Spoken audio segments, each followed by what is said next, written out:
इंदिरा गांधी की सरकार के समय साल 1968 में भगवान कृष्ण की जन्म स्थली कटरा केशव देव मंदिर की 13.37 एकड़ जमीन में से 2.7 एकड़ जमीन का मालिकाना हक शाही ईदगाह के पास चला गया। कैसे इस साजिश को अंजाम दिया गया? दरअसल साल 1968 से पहले 13.37 एकड़ की पूरी जमीन का मालिकाना हक श्री कृष्ण जन्मभूमि नाम के ट्रस्ट के पास था, लेकिन साल 1964 में साजिश के तहत श्री कृष्ण जन्मस्थान सेवा संघ नाम का एक फर्जी ट्रस्ट बनाया गया। साल 1968 में इसी श्री कृष्ण जन्मस्थान सेवा संघ ने बहरूपिया बनकर कोर्ट के बाहर जाकर ईदगाह ट्रस्ट के साथ समझौता कर लिया और 2.7 एकड़ जमीन मुफ्त में ईदगाह को दे दी। सोचिए जरा, जो शाही ईदगाह ट्रस्ट 1815 से एक भी केस जमीन के खिलाफ नहीं जीता है, हर बार मुंह की खाता है, उसे ये जमीन मुफ्त में क्यों दी? तो यहाँ तो बात निकल कर आती है जो बहुत अहम है। 1. कोर्ट के साथ जालसाजी। 2. कांग्रेस का सनातन विरोधी चेहरा। कोर्ट के साथ जालसाजी कैसे किया? दरअसल साल 1968 में जो समझौता किया गया, जिसके बारे में ओवैसी जैसे नेता बार बार बोलते रहते हैं, वो एग्रीमेंट ही फर्जी है। उसका केस चल रहा है अभी कोर्ट में।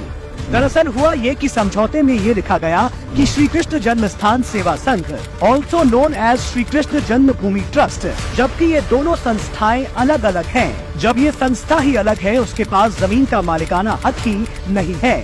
ये जमीन तो श्री कृष्ण जन्मभूमि ट्रस्ट की है, तो सेवा संघ ने कैसे समझौता कर लिया? इस पूरे फर्जी समझौते को लेकर भी कोर्ट में केस चल रहा है कि ये समझौता फर्जी है, इसे निरस्त किया जाना चाहिए। कांग्रेस का सनातन विरोधी चेहरा।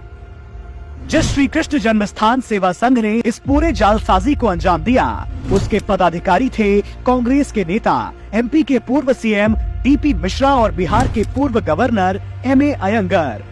क्योंकि जानकारों का कहना है कि ये लोग श्री कृष्ण जन्मस्थान सेवा संघ के पदाधिकारी थे। जैसा कि हमने नेहरू गांधी परिवार से जुड़ी पार्टी और उनके मुख्यमंत्रियों का हिंदू विरोधी चेहरा हमने हमेशा ही देखा है। इस पूरे फसाद की जड़ भी यही कांग्रेसी निकल रहे हैं, क्योंकि पद्मश्री से सम्मानित इतिहासकार मीनाक्षी जैन का भी यही कहना है कि 1968 में ये ईदगाह और श्री कृष्ण जन्मस्थान सेवा संघ के बीच जो एग्रीमेंट हुआ, उसका कारण कहीं न कहीं ये माना जा सकता है कि इंदिरा गांधी को अपनी सरकार बचानी थी, इसलिए उनको बाहर से मदद लेनी पड़ी, जो उन्होंने वामपंथी सीपीआई और कुछ अल्पसंख्यक नेताओं से ली। शायद उसी सहयोग के बदले इस पूरे षड्यंत्र को अंजाम दिया गया। पहले तो यूपी में चरण सिंह की सरकार को गिराकर राष्ट्रपति शासन लगाया गया, उसके बाद फिर इस नापाक समझौते को अंजाम दिया गया, जिसकी वजह से श्री कृष्ण जन्मभूमि की इस पावन जमीन का 2.37 एकड़ ईदगाह के हाथों में चला गया।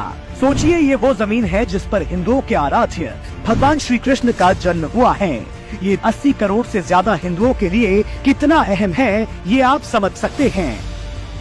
असल में आज सनातन धर्म को खुलेआम खत्म करने की बात इंडी वालों को इसलिए करनी पड़ रही है क्योंकि इनके हाथों में सत्ता नहीं है।